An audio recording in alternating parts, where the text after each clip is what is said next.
משמור ליום השבת. משמור שיר ליום השבת. Mismor shir, les poèmes de Dieu. Ça peut paraître un drôle de langage. Mismor shir, c'est en hébreu et le mot mismor en hébreu veut dire un air joué sur la harpe. Et en grec, le mot a été traduit par psalmos, air joué sur le psalterion, deux instruments de musique qui accompagnaient les psaumes. Alors la capsule que je vous propose aujourd'hui sera sur les psaumes. J'aime beaucoup les psaumes, ça fait partie des passages de la Bible que je préfère bien sûr avec les évangiles. Le mot psaume veut dire aussi poème. On le traduit souvent par chant, mais c'est plus qu'un chant, c'est aussi un poème.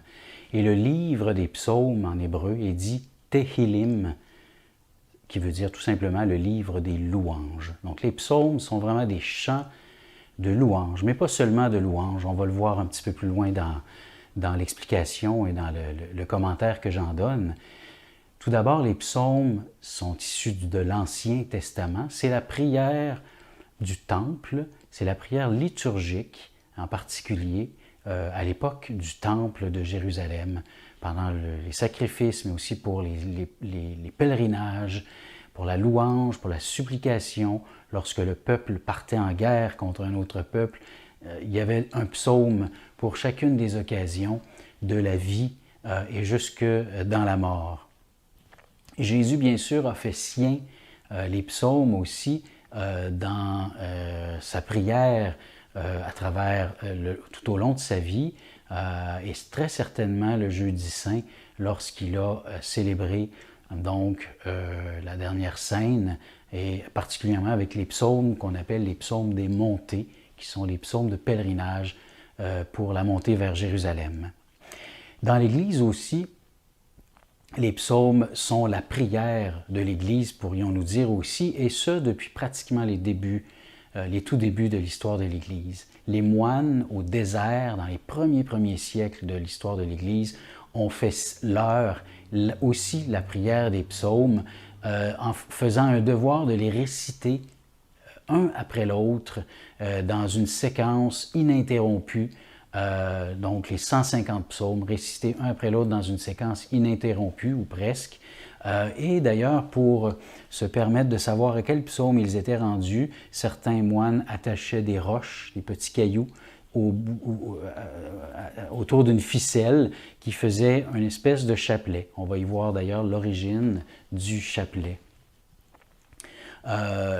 Évidemment, les moines savaient lire, donc graduellement dans l'Église, ceux qui savaient lire, les moines, les religieux, les évêques, les prêtres, et tous ceux qui savaient lire et qui voulaient prier avec les psaumes pouvaient le faire à travers des livres ou des papyrus, des manuscrits qui permettaient de suivre le texte des psaumes. Mais au Moyen Âge est jaillie à un moment donné la prière qu'on dit, la prière des psaumes pour les pauvres, qui se trouve être le chapelet tel qu'on le connaît aujourd'hui. Les pauvres, ou du moins ceux qui ne savaient pas lire, ne pouvaient pas lire et méditer les psaumes comme pouvaient le faire les moines lors de la prière, et ils se sont mis à réciter tout simplement avec les mêmes grains ou les mêmes petites roches au bout d'une ficelle que les moines utilisaient pour compter les psaumes, mais tout simplement en s'adressant à la Vierge Marie. Aujourd'hui, on a la liturgie des heures, qui est un livre ou quelques livres qui constituent une prière autour des psaumes. Donc, ce qu'on appelle communément les laudes, les vêpres et les complis, et d'autres offices aussi, qui rythment la vie principalement des prêtres, des religieux, religieuses, mais de tout laïc qui a le goût tout simplement de s'inspirer des psaumes pour sa vie personnelle, pour sa vie de prière. Quelques versets de psaumes qui pourraient alimenter notre prière. Un psaume de louange, pas le psaume au complet, mais un verset du psaume de louange, 97. « Chantez au Seigneur un chant nouveau, car il a fait des merveilles. » Un psaume d'action de grâce, psaume 137. « De tout mon cœur, Seigneur, je te rends grâce.